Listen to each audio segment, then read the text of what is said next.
Seleucid സാമ്രാജ്യത്തിന് മുമ്പ് ആ ഭൂപ്രദേശം അലക്സാണ്ടർ ദി ഗ്രേറ്റിന്റെ സാമ്രാജ്യത്തിന്റെ ഭാഗമായിരുന്നു, അല്ലാതെ പലസ്തീൻ രാഷ്ട്രമായിരുന്നില്ല. മഹാനായ അലക്സാണ്ടറിന്റെ സാമ്രാജ്യത്തിന് മുമ്പ് ആ പ്രദേശം പേർഷ്യൻ സാമ്രാജ്യത്തിന്റെ ഭാഗമായിരുന്നു, അപ്പോഴും അത് പലസ്തീൻ രാജ്യമായിരുന്നില്ല. പേർഷ്യൻ സാമ്രാജ്യത്തിന് മുമ്പ് അത് ബാബിലോണിയൻ സാമ്രാജ്യത്തിന്റെ ഭാഗമായിരുന്നു, അല്ലാതെ പലസ്തീൻ രാജ്യമായിരുന്നില്ല.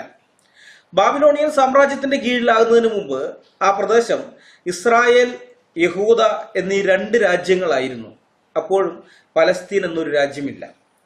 ഇസ്രായേൽ, യഹൂദ രാജ്യങ്ങൾക്ക് മുമ്പ് അത് ഒരൊറ്റ രാഷ്ട്രമായിരുന്നു, ഇസ്രായേൽ എന്നൊരൊറ്റ രാഷ്ട്രം, അവിഭക്ത ഇസ്രായേൽ ഒരൊറ്റ രാഷ്ട്രമായിരുന്നു. അവിടെ നമ്മൾ പലസ്തീൻ രാജ്യത്തെ കാണുന്നില്ല. ഇസ്രായേൽ രാജ്യം ഉണ്ടാകുന്നതിന് മുമ്പ് ആ പ്രദേശം ഇസ്രായേലിലെ 12 ഗോത്രങ്ങളുടെ കീഴിൽ ന്യായാധിപന്മാരാലുള്ള ദൈവീക ഭരണത്തിന്റെ കീഴിലായിരുന്നു. അവിടെ